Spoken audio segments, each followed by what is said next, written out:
So, in discussing the topic of as above, so below, that's a topic that we hear a lot. I know I've heard it in songs before. I know that I've seen like the symbology of it in many places. So, if you're not familiar with the symbology of as above, so below, you can just kind of picture a tree reflecting on a lake or a pond. And in that reflection, it's going to be identical, but it is reversed, it is inverted. So if you look around everywhere in our society, everything has an inverted side. Another good example of this is if you saw the Jordan Peele movie, This Is Us, or Us, right? It's just called Us. Mm-hmm. That whole concept of the dark side versus the light side is the concept of as above, so below. And with this concept is the idea that there is no such thing as good or evil. We are constantly operating with within our higher and lower self. So that's where you get this idea of someone saying, are you spiritually balanced? Or I am working toward becoming more spiritually balanced. That comes from this concept of as above, so below. So people feel as though we should operate right in the middle. So what we're going to dissect today is that true? Should we operate in the middle, or should we be in a flow state where we go kind of back and forth into our different levels, or are we constantly operating in both? So we're going to go ahead and start discussing that. So the first concept that we're going to discuss is the concept of there is no evil and there is no good. There's no such thing as good or bad. And this is something kind of ingrained into our subconscious from religion. This concept of this type of action is evil and this type of action is good. Not necessarily. That's not how things truly operate in this reality. So, in order to understand the concept of as below, as above, so below, we must understand the concept of the micro versus macro. So, macro meaning on the larger level, micro meaning on the smaller level. So, a good example of this could be when we think about war between men, human beings. That would be the macro level. If we want to look at the micro level of that, we can look at bacteria. So different types of bacteria fighting each other on the smallest level. It's the same concept of men fighting in war. So when we think about as above, so below as macro versus micro, we want to think back to our planetary connections. So our planetary connections, or astrology as we call it today, connects back to that concept of macro versus micro. Every single planetary system connects back to the physical dense systems that we experience in life. So for example, one of the most prominent planetary systems that we think about with macro versus micro, that we see the most in our society, is the Saturn connection. So with Saturn, we know that Saturn is connected to Satan or Set. Saturn on a macro level is hardship, is challenge. It is the obstacles that we have to face. So then when we talk about it on a micro level, it's, damn well, I couldn't pay my bills this month. Financial institutions that keep us down is connected back to Saturn. That everything has to be hard. It feels like everything's working against me in this reality connects back to Saturn. So on the macro level, Saturn as a planetary system. On a micro level, can't pay my bills this month. That is the force of Saturn operating. So now we're going to kind of get into this concept of Saturn, Satan. We're also going to talk about Venus, Lucifer. And these are all things that we've been programmed with, especially if you come from a religious background. If you live in America, you know, off the bat, you hear Saturn, you hear Satan, Lucifer. We already think, oh, this is some dark devil Satanist shit. That's some evil shit. I'm not fucking with that. But we're going to talk about the fact that there is no good, there is no evil. It just is, in respect to these entities, to these energies, to these programs. So let's go ahead and start off with the difference in Saturn versus Venus. Okay, so when you talk about micro, macro, in relation to the planetary systems of Saturn and Venus, there's a lot of synchronicity. So I'll start off with one. We'll start off with Venus. Venus is the pentagram. Venus has a procession around the sky every couple of years. Well, it's not a couple of years, but every certain amount of years to where it creates a perfect pentagram in the sky. The pentagram relates back to five. If you cut open an apple, you'll see five seeds in the shape of a pentagram. You'll also see that the human body is in the shape of a five-base body with the head, two arms, two legs. So the symbology is all around us. You'll see also ancient symbols that represent Venus. You'll also see five-base bodies as well in representation of the five. So that is manifested all throughout our reality. You can go into nature. You can pick up certain plants that represent the five base bodies. So Venus is said to be in relation to Lucifer.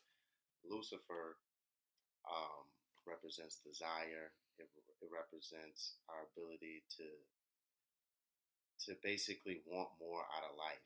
It represents the serpent. It represents sexual energy. That's why, you know, for a while, Lucifer was represented as a beautiful woman. That has changed now. It's become converted to more of like a devilish type man. But Venus is often referred to as the mother Venus. So, if at a very basic level, Venus would be the mother and Saturn would be the father. So, if we go into Saturn, you know, I think there's a hexagramic shape. Yes. If you look at the planet of Saturn, and I mean, you can pull this up on NASA's website. You can Google it yourself. There is I believe it's a storm, right? It's like some type of. Now, mind you, it's a constant storm. We are not scientists on any level. We just, you know, have a higher understanding. We do an intense amount of research, but yeah, it's a hexagram shape storm, at least some type of solar storm on the face of the surface of Saturn. And this hexagon shape we see depicted throughout society. I mean, especially if you're living out in the West, but you can see it all over the world. It's also embodied by a cube because when you break down the 3D object of what a hexagram is, it's a cube. That's why you see the cube at that in Islam, that they feel in their pilgrimage that they must go and connect to, that they must go in a clockwise circle around this cube. This black cube connects directly back to Saturn. You see hexagrams all throughout society, just even in the most basic forms. And this connects back to keeping us in this matrix. The way that we are kept in this matrix is by teetering a little bit too far into the energies of Saturn. And that's why you see a lot of Saturnalian worship in our societies, especially when we look at elite systems. So Saturn is hardship. It makes life hard. It also represents time as well. Yes. Time makes life hard because if you don't have enough time to do everything you need to do with your life, you'll run out. Mm-hmm. You'll die. That all became possible because of Saturn's energy. And I think it's important that we recognize that when you talk about the entities that are connected to these planetary systems, we're talking about thought forms. We're talking about things that have a particular type of perspective that want to impose their will on humanity and our reality. So if Saturn represents time, you can even go look in Greek philosophy or Greek mythology. Old Saturn represented time. He represented eating babies because babies must grow old with time. They're not going to be babies anymore for the rest of their fucking life. They're gonna grow old. They're gonna die. They're gonna learn experiences. They're gonna go through hardships. So when we think about Satan, this goes back to the concept of not having this whole perspective of evil in your mind because everything serves a purpose in our reality and everything uh, comes together to create who you are as a person on the inside. So it's important that when we talk about Satan and Lucifer, we don't have these dark images and these dark emotions in our head. It's more, hey, what is this? What is this being, or what is this entity? What does this thought form represent? How does that manifest in my life? They're both necessary evils. So like a good way to think of this is like Saturn is like that old school father. He is just going to put you through some shit and just be very, very hard on you to ensure that you can live up to your highest potential. So, and then when we think of Venus, so Saturn makes life hard. Venus makes life hard to understand. So when we think a lot, and that's real big when you get into like the conspiracy circles, is that knowledge is kept secret from us. That there's a consistent plot line in many movies and stories. When you think about like Harry Potter, when you think about Star Wars, there's always this quest for higher level knowledge, and the main character has to go through all of this hardship, Saturn, to then go ahead and unlock that high level knowledge that is hard to attain, Venus. So they work together. That is why not everybody can get on this level. But we are well moving into this age with the internet, with the electronic devices that connect us. We are moving into this age where everyone is going to eventually gain access to this higher level of information, which, that's something we've got to dive deep in at another time. Is that a good thing or is that a bad thing? Everyone having access to the highest levels of information. So, key thing to understand that Saturn makes life hard, Venus makes life hard to understand. So even if you look at the concept of as above, so below, is you can't get, in the words of Gucci Mane, you can't get lost in the sauce, especially when it comes to esoteric teachings, when it comes to spirituality. You can't get lost in the sauce. You are a spiritual body. You are a spiritual being connected to a physical body in a physical, dense world. So that's that as above, so below concept. The as above is your ethereal self, but you are tethered to this physical body, so below.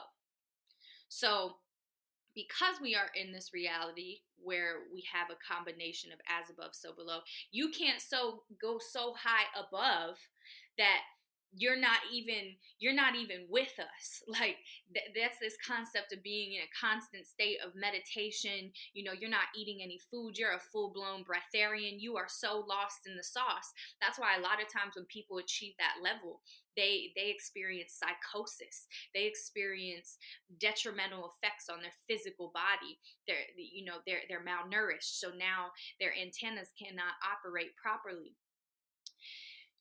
And then if you're too far below, you're too in the matrix. This is where most everybody is in this reality.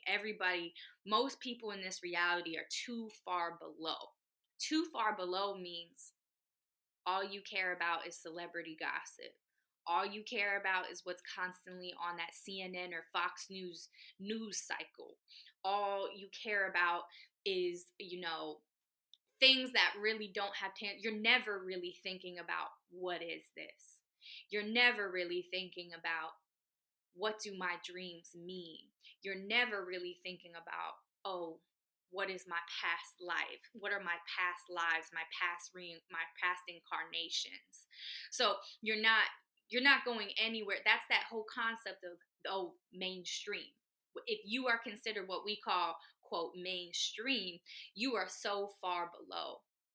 So that's like those conversations where if you feel like the minute you bring up the concept of chakras, or you bring it the concept of etymology, breaking down words to someone, and they just hit you with that stare. In the conspiracy circles, they call that the fluoride stare. That is this concept of being too far below. So as above, so below, perfectly balanced would be this. There's this picture that stands out for me. You have this little boy who is a Buddhist monk, and he's got on the full monk garb, and he's holding hands and standing next to his best friend, who is this other little boy that's got on like a Metallica t-shirt. He's got on like the spiky hair. He's like sticking his tongue out and making like a crazy face. That is that concept of achieving balance. So, like, for example, we're sitting and having this conversation about this higher level knowledge, but on the flip side, like, we'll go and listen to some Kodak Black. We'll go and we may go to the club. So it's this concept too of having what's called a force field. Going into these low vibrational places, knowing damn well these forces that worked against us, how Venus and Saturn are working against us, and keeping our force field up. So that's where we get into the conversation of, okay, how do we keep that force field up? So we had an interesting conversation earlier about this concept of our ancient ancestors adorning themselves to represent their etheric body, but also in physicality. And that is a perfect example of this as above, so below concept. So, for example, just as a woman, I can speak on this. If I put on waist beads around my womb, I am going to consciously be aware the entire time I have those waist beads on of the power of my womb, the spiritual power of my divine feminine energy. If I wear a bindi on my third eye, I'm going to be consciously aware the entire time I have that bindi on my third eye space that my third eye should be activated. I'm constantly going to be thinking, every time I look in the mirror, I'm going to be aware of that third eye. If I'm wearing certain colors that correspond with certain chakra systems, which connect back to planetary systems, I'm going to be consciously aware of balancing that chakra. If I'm wearing a certain gemstone that corresponds with a certain planetary system, I am going to be consciously aware of that planetary system and its energies throughout my day. I think what we're talking about here is the relationship between the cosmos and the universe and who you are as a person. So I feel like people, just like Amy said, I feel like people are too attached to their soul below bodies. The soul below body is the beast. It's your physical being.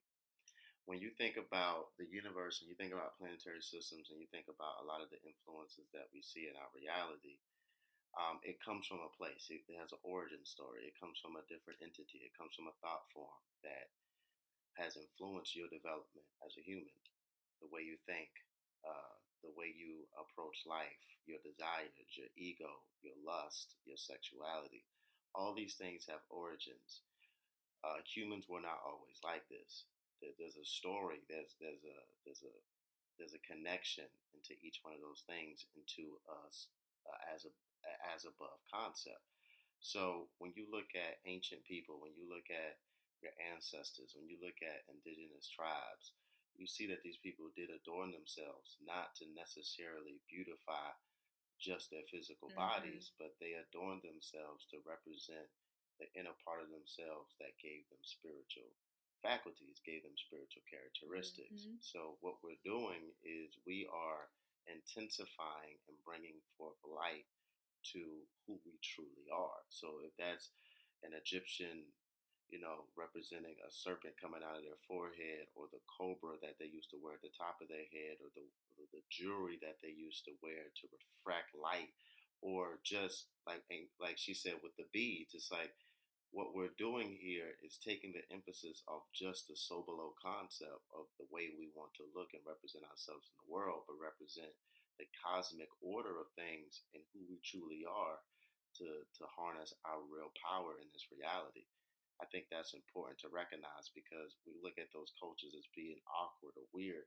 In actuality, they're actually being as authentic as possible because they're looking past the physical world and seeing a world that is much less dense, that is much more subjective, and it's real.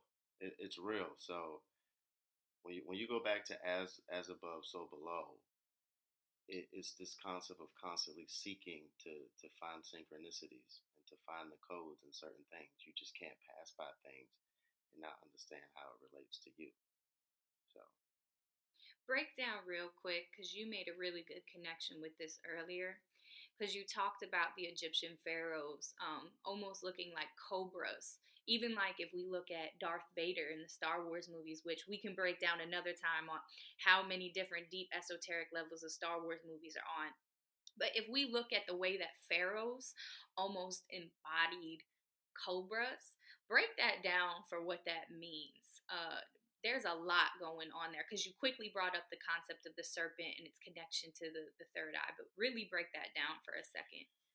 well, when you look at the way Egyptian pharaohs adorned themselves with the cobra over the top of their head, almost embodying like the flourishment of knowledge, the expansion of energy, especially sexual energy. And when you look at the serpent that comes out of their forehead, it's really a representation of like Kundalini rising from the root all the way to the top of your spiritual being. It's enlightenment. It's the third eye. It's your pineal gland fully blossoming, coming out to show you wisdom, because the serpent represents wisdom. So if that is who you truly are on the inside, you may not be able to see it when you go to the mirror. But these Egyptian pharaohs wanted to fully embody it when they showed themselves to the world.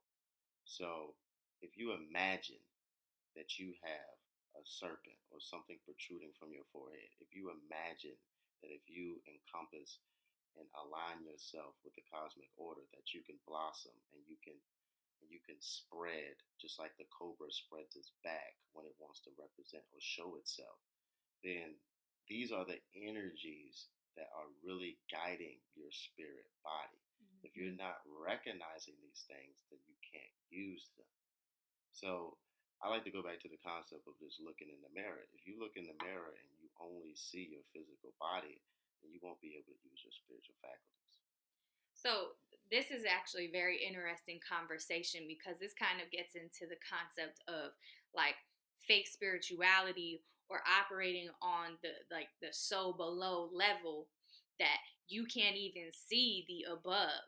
You can only see the reflection. You can't see the actual above element.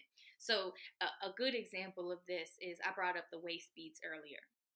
If I as a woman am conscious of my femininity, the power of my womb, and the power of these waist beads historically to represent that power of my womb, I'm going to be operating on an entirely different frequency as opposed to someone who sees Beyonce rock some waist beads and think, "Oh, that looks cute. Let me try that on." And then I go and I rock my waist beads just for style, for fashion.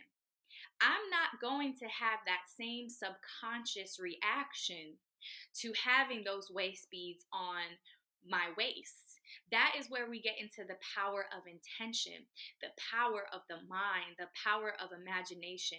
See, science tries to almost laugh at this concept of imagination, but the ancients knew the power of their imagination. Your imagination is your intention.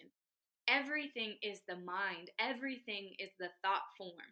So when we get detached from that and we are entirely matter, that's where you get modern day science operating.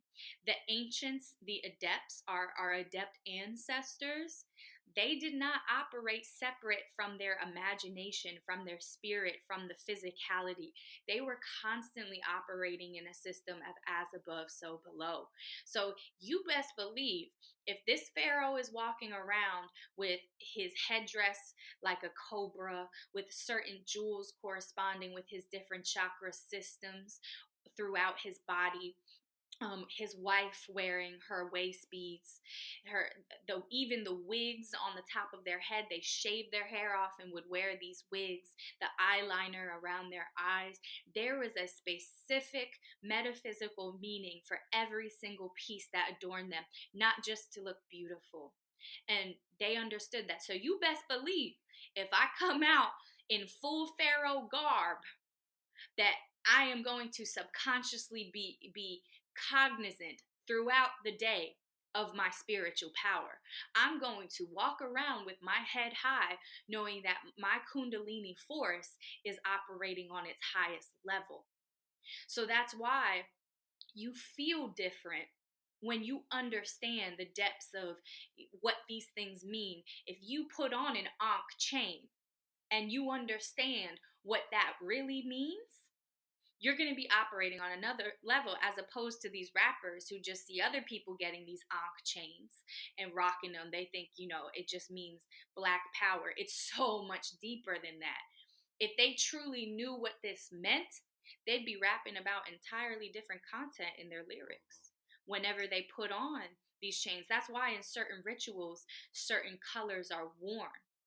That's why when you go into a courtroom, certain colors are worn by a judge. That's why when you go to a wedding, the bride wears white, the groom wears black. So when we come back and we think about what does it mean to be adorned, if you're operating on a so below level like you have right now, Forever 21 sells dashikis. They sell bindis at Forever 21 and H&M. You can even buy you a fucking salt lamp if you go to Charlotte Russe or Marshalls. Like, it's when it's trendy, people are thinking, well, I saw this person on Instagram using it and that just looks so cute. When you are operating from a strictly optics level and not thinking about how do these optics program my subconscious and my imagination and my intention, my spiritual power, you get lost in the sauce. And that's why the whole theme of this episode is don't get lost in the sauce. Because if you are too based in density, if you are too based in the below, you're never going to see the above. If you are too based in the above, then you're floating around and you're never going to be grounded. So it's finding and achieving balance on both of those levels. Right, you got to figure out who you are. And I know that's a very common phrase, but when you take it very literal, you can start to see the deeper meanings. Like, you can go back to the Sphinx. Like, the Sphinx had a human head and it had other animal features. That's truly who you are, because certain animals come from certain planetary systems. Certain energies come along with certain animals. We all know a lion does not act like a gorilla. A gorilla does not act like a fucking like a fish. You have all those energies inside of you that make up who you are. If you know the origins and where to place that in your own physical or spiritual body, you can therefore harness that power. And that's what we're talking about here. We're talking about your ability to truly see who you really are. When we talk about this concept of heaven and hell, see, religion tries to teach us that heaven is this beautiful place with these golden gates, and you're gonna meet Jesus there, and there's gonna be like the moistest red velvet cake, like it's just a great place. And then when we talk about hell, it's like, oh, it's fiery, It's going to be your worst fears coming to life. We talk about them as actual physical places because we are operating currently in this reality with density, with physicality, and not as much ether. So, heaven and hell really resides in your mind. When we break down the etymology, why do you think your skull is called a temple? Okay, that when we break down words are very purposeful, especially in the English language. So it is no coincidence that we call the side of our head our temple, because that is where heaven and hell resides. And what do you do to a temple? You adorn it, you beautify it, to program it, and to program those inside of it with a certain level of intention. So there we go, right there. We're back with macro, micro, an actual physical big temple versus like a building versus the human mind, the temple. So heaven and hell reside inside of there. And that's even where we get into the purpose of the pyramids of Egypt, and not just in Egypt. There are pyramids all over the world, and what those embody. Nobody really understands, okay, what is the purpose of these? They tried to say, well, they're tombs, but that's already been debunked. If we really look into what they mean, it's harnessing a physical platform, so below, to achieve going into the ether, to bring forth an area where we can channel the ether onto earth. So that's why every single pyramid is aligned to a certain exact mathematical and geometrical sequence, because the ancients understood, if I can use alchemy with physical dense matter, I can communicate with the etheric or spirit realm. That's the whole concept of alchemy. So if I can change physicality, I can channel the ether. And that is essentially what we see when we look at these temples, these religious structures, these pyramids. That's why they are built using the Fibonacci sequence, the golden ratio. That's why a lot of symbology you see is aligned with that. Those are essentially sigils that have power. So, macro, micro, as above, so below. You go in any occult system, any secret mystery school, you're going to see a perfect divine balance of as above, so below.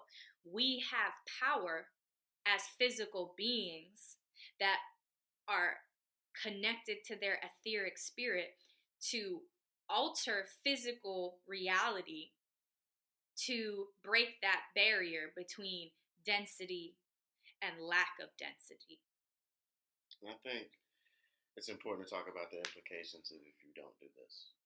If you don't do what we're talking about, if you don't figure out who you truly are, if you don't understand how your inner spiritual faculties relate to the cosmic world, when you talk about planets, how they correspond with different colors of the chakras, how the planets correspond with different organs in your body, and what are the energies of thoughts that come with that, you're going to, just like she said earlier, when you talk about religion, how it boxes you in, and Muslims with the cube and all this, you're going to be assigning your spiritual power to a god.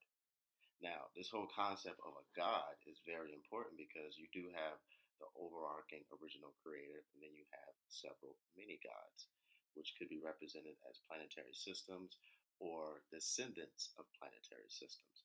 So when we give up our energy and we don't recognize who we truly are, when you don't do the work, um, you're going to be stuck in a cycle of reincarnation where you worship other gods other than yourself. When you do have the energy and you have the spiritual capabilities in order to travel the universe on your own foot, travel the universe out of your own will. If you're not doing that, then you're giving up your energy to someone else.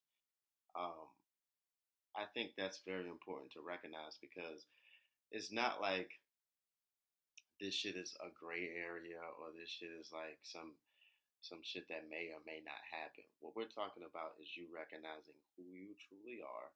What are your powers? Where do they come from?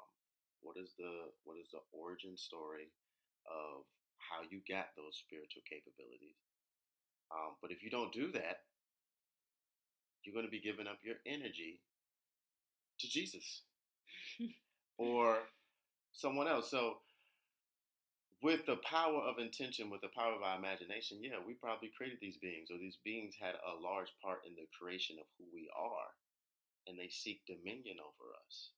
So even though these beings that we consider to be important historical figures may have a large role in our our development as spirit and human bodies, that does not mean that we owe our life to them.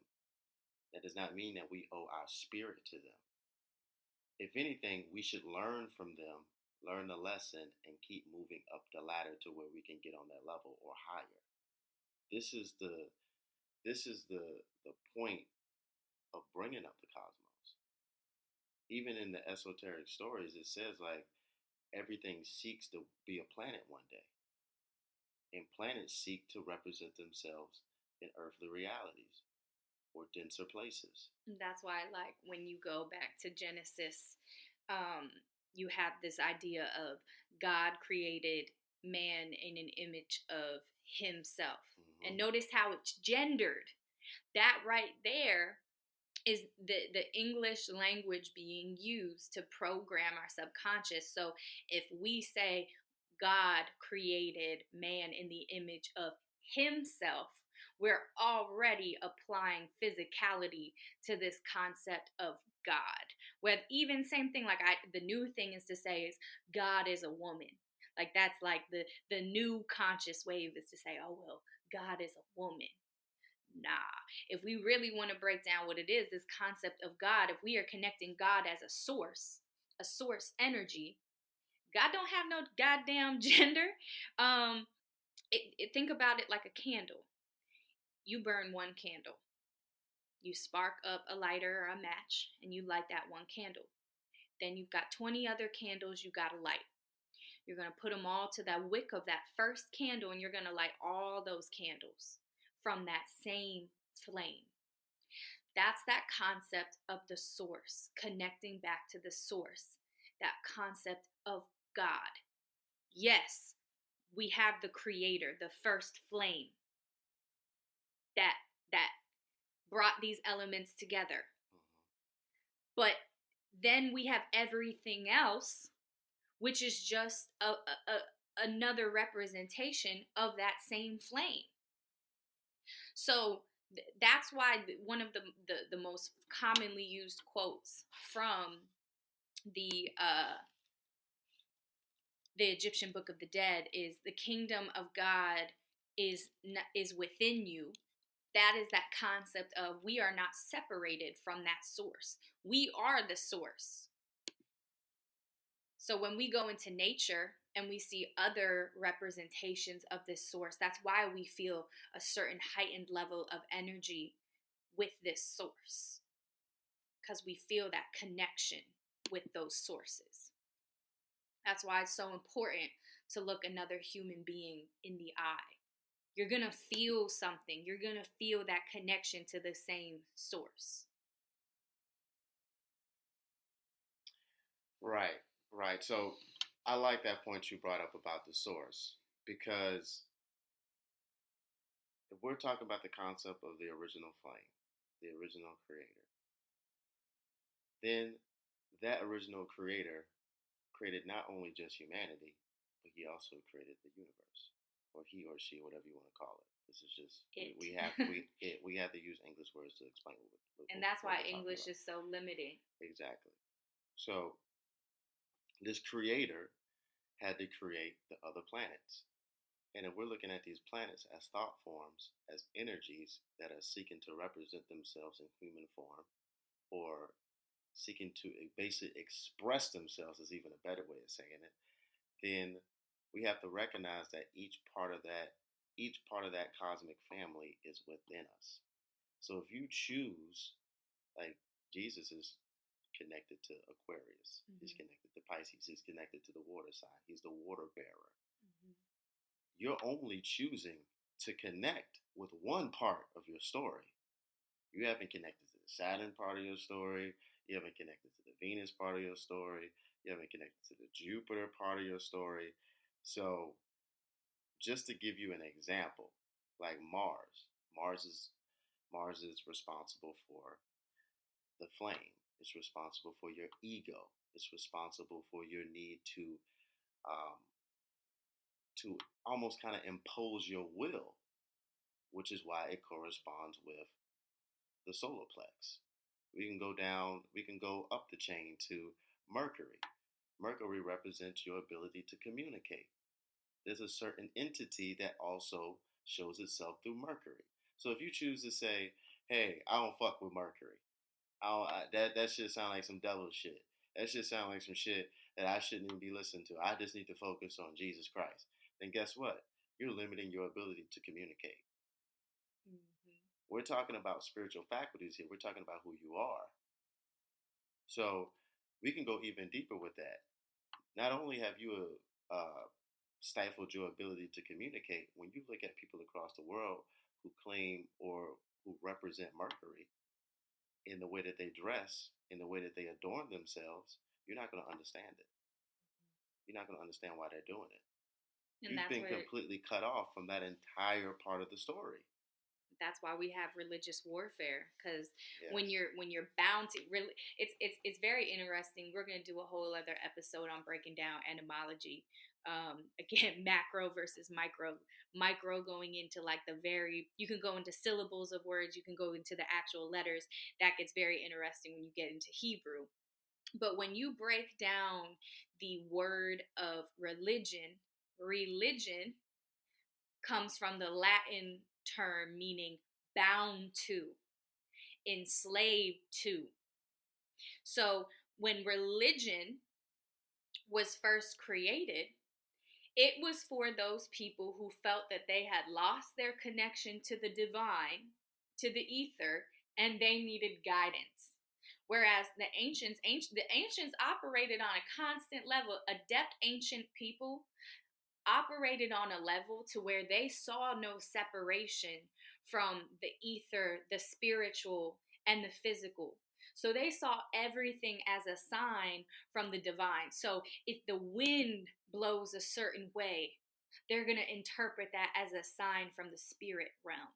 For us today in modern society, if you're seeing the same numbers over and over again, we can see that as a constant symbol from the divine. If you're if you know you have a chandelier, or not a chandelier, what's that called, wind chimes, if you have wind chimes on your back porch and they play a particular song, those frequencies, those notes, if we were to write them down, they could be an encoded message from the ether, from the spiritual realm, from another dimension.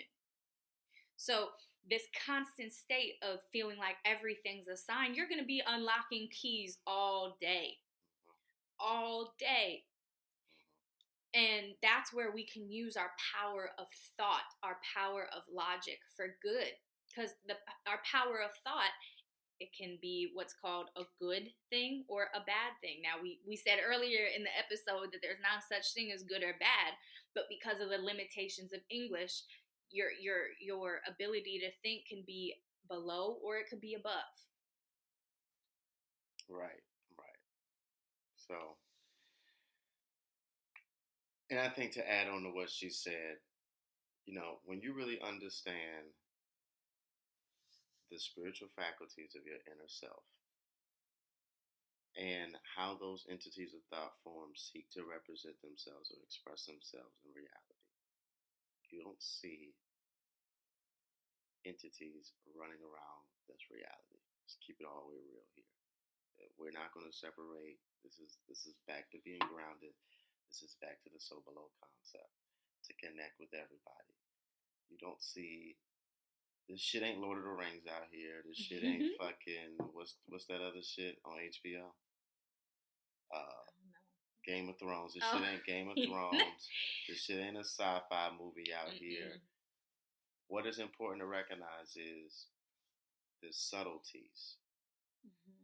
the subtleties. When you go back to the wind chime, when you go back to the pendulum swinging, Smoke. when you go back to smoke, when you go back to burning substances, these are ways that Low we can density. communicate with less dense things. Numbers, sound, frequency. Exactly. Mm-hmm. Mathematics. These are things that come from another place that seeks to express themselves in our current dense reality.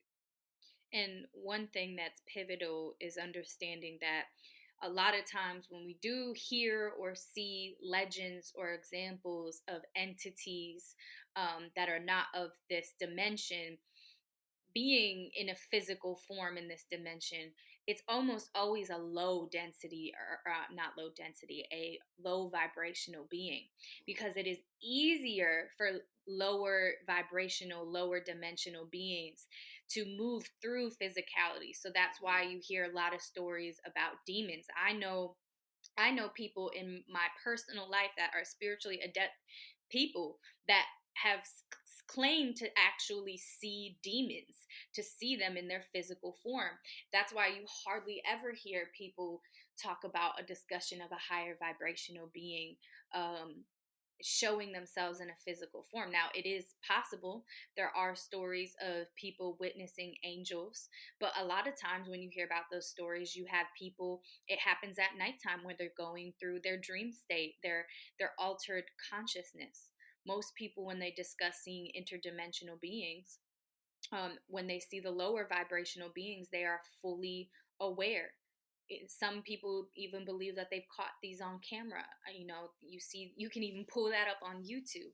So the reason that we can see these things on camera is because it's a lot easier for lower vibrational beings to bring themselves into this reality. And just because they're lower vibrational does not mean that they are, quote, evil. Even when we think of what's the most evil entity we can think of, Lucifer or Satan. If you understand the true esoteric teachings, the teachings of the mystery schools that are descendant of our most adept ancestors, they understood that Lucifer and Satan were necessary evils. Necessary, for we could not function at our highest level without them.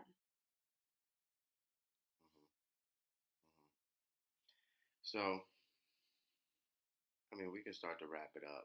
You know, I think for this episode, it's important to realize that shit is stranger than fiction.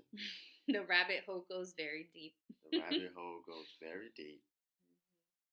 Everything is a part of who you are. Everything has gone into your history. And we're not talking about the history of like Napoleon, Hitler, and the Nah. world. We're talking about how you became a five-based body with the ability to think and dream and use intuition. The reason why you get so angry and want to go murder people. The reason why you seek to be in love. The reason why you seek acceptance. The reason why you want to go conquer the world. Why you desire fleshly things. Why you desire spiritual things.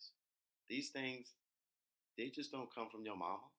Mm-hmm. They come from several of your ancestors. Several mothers, several fathers. Several mothers, several fathers. And a lot of these things come from cosmic beings. These cosmic beings came and they sought to represent themselves in our inner self. I think another key takeaway from this is number one, understanding that no thought is original. Mm-hmm. That thought conspired at a certain time and place into your physical vessel, into your fleshy brain, into your synapses, your vegetable body. We're going to talk about the vegetable body on a whole nother episode. That's a whole nother can of worms. To manifest itself in this reality. So when you understand that no thought is original, it's actually a lot more empowering.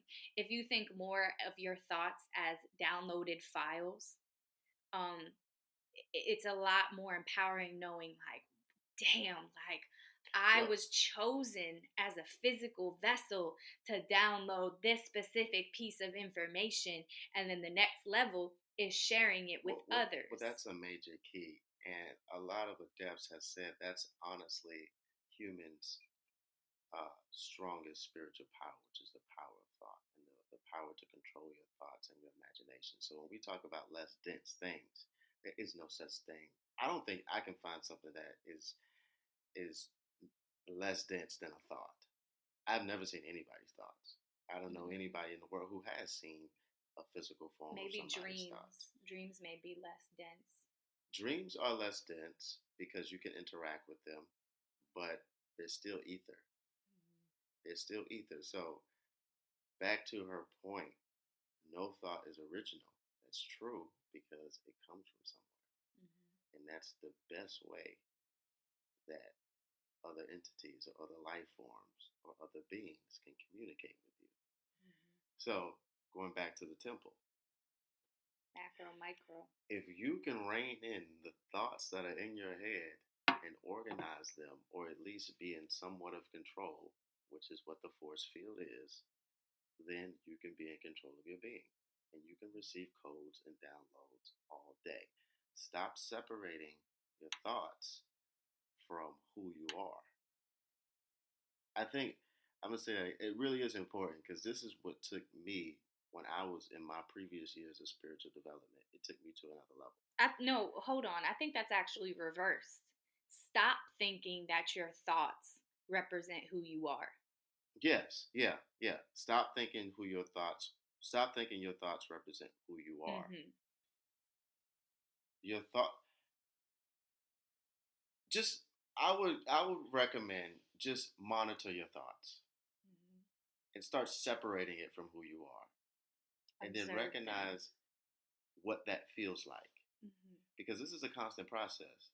I feel like when you're so in the bottom of the so below, When when you're you're lost in so the sauce. when you're lost in the sauce, Mm-hmm. when you're so dense, you don't truly recognize that you're always connected to the spiritual world. Nobody has access to your inner world but you, not unless you give them access or somebody is adept enough to gain access. That's a completely different story. But we are all thinking at all times. We all have an inner world. We all have thoughts. We all have an imagination. Start to understand what that really looks like for you, and you're going to go to the next level because there's no escaping it. There's no escaping it. I can't project my thoughts on the wall. It's something that's innate. It's something that's dense. I mean, not. It's less dense, and it'll take you to the next level, man. It really will take you to the next fucking level. You gotta recognize your thoughts. You gotta be able to control them. And recognize that no thoughts are good or evil. Hmm. You go to heaven and hell in your own temple. And even those manifestations of what heaven and hell are can be sometimes subjective. And some people think they can't meditate, they can't do yoga because they can't focus. I got news for you. That means you're running rampant. That means somebody has came in and fucked your shit up and have fucked up your house. It's just like when you come in your house and your shit's fucking dirty as fuck and you can't make sense of Mm-hmm. anything. That's what's going on in your mind. You You need to have too clean that much. shit. You have too much going on in your mind. You haven't cleaned out your temple. You got monkey brain. You got you, and there's if you're feeling that way, we felt that way. Sometimes we still feel that way. We're not fucking perfect. We're not ascended masters. Um, when you feel that way, I'm willing to bet you've been watching way too much TV. Hmm. You've been spending way too much time on social media. Go look at your screen time. Go look at that shit. We pulled up our shit and we were astonished. We were unreal amounts of time on, those types of platforms. You're probably watching too much of the news. You're probably interacting socially with humans way too fucking much. So understanding you have to have a balance of how you need to sit in silence. Take an entire day where you don't play any music, even like that calm meditation music. Don't even play that. No music, no TV, no stimulus. Just sit in silence. for a day and peep how much easier it's going to be for you the next day to sit in a meditation. Because they understand, just like we keep talking about thoughts. I talked about the planets as being thought forms and entities expressing themselves through thought forms, which means your thoughts have power and they also have an intention attached to it.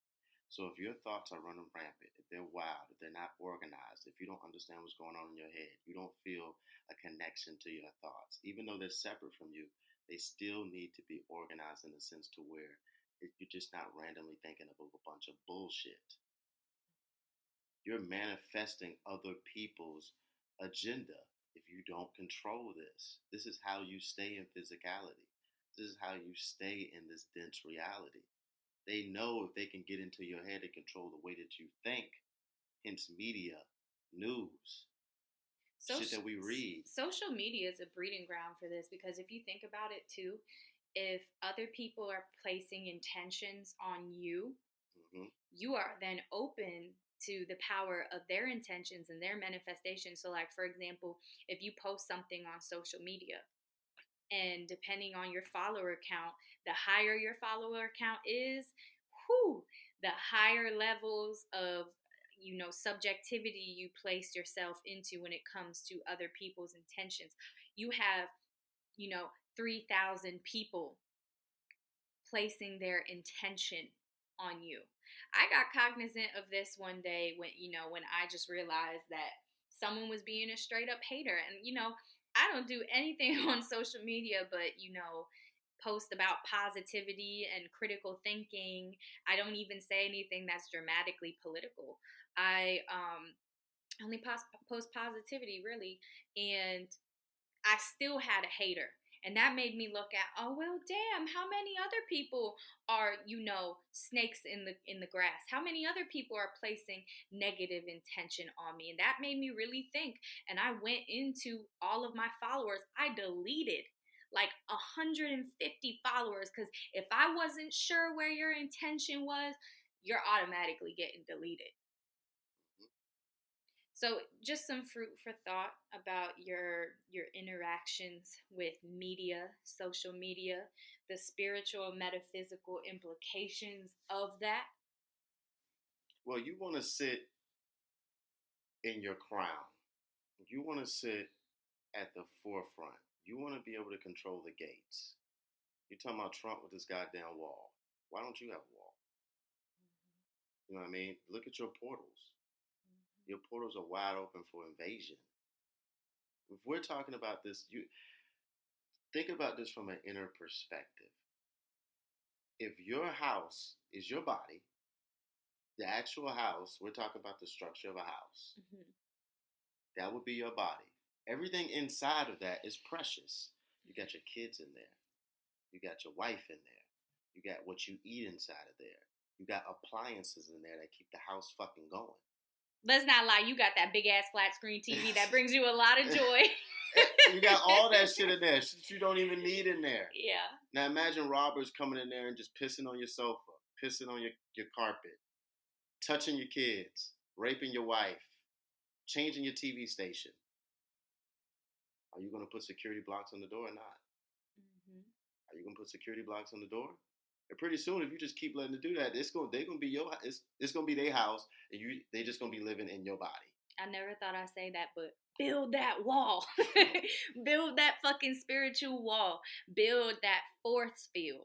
That we said that earlier. That's exactly what the force field is. Build that force field. Why do you think every single castle has a moat? Why does every temple have security? Why does the Pope walk around with security? In the words of Seven Bomar, if the Pope is supposed to represent God, why does he need security? Because he understands the concept of the force field. That is why. Exactly. You have to bring it back to the metaphor of the house, or the analogy of the house, rather. You have some of the most precious, ancient, most powerful things inside of your fucking house. I think that's the major point we're trying to get here.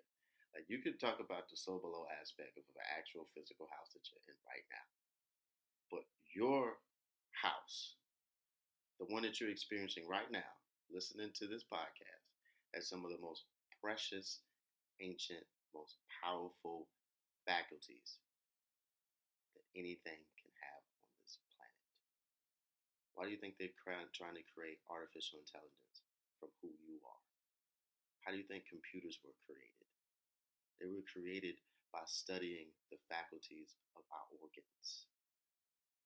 How do you think the camera was created? How do you think the iPhone was created? They studied your inner self and created technology. Technology comes from you. So if you have ancient technology that connects with the universe, Fuck the iCloud. Fuck the iCloud. Motherfucker, we got the universe. You got the Akashic records the way you can access past, present, and future. I mean, mm-hmm. This is what we're talking about. This shit just doesn't come out of fucking thin air. This shit did not come out of fucking thin air. Maktub. It is written. And when you start to study these individual aspects of what we're talking about, like if you want to connect the pineal gland to the camera and the way that it's set up, just like the eye is, what you'll start to see is the connection to these planetary systems, to these symbols, to things that represents on Earth. And you won't think of them as evil no more. You won't think of them as other than yourself. You start to be able to connect that with your human story and be able to act on it. So that's what I got, man. I mean, shit is real out here. Build that wall. Build that spiritual wall. Protect your energy. Protect your thoughts. And remember, they're not your thoughts, but based off of the limitations of the English language, we're just going to say your thoughts. Protect your thoughts from the power of other people's intentions. Remember that the kingdom of God resides within you. You are an additional flame that is connected to that source flame. You can be walking around like a motherfucking pharaoh, your goddamn self with your cobra head ass. All right. Peace and love, prosperity, and the goal is ascension.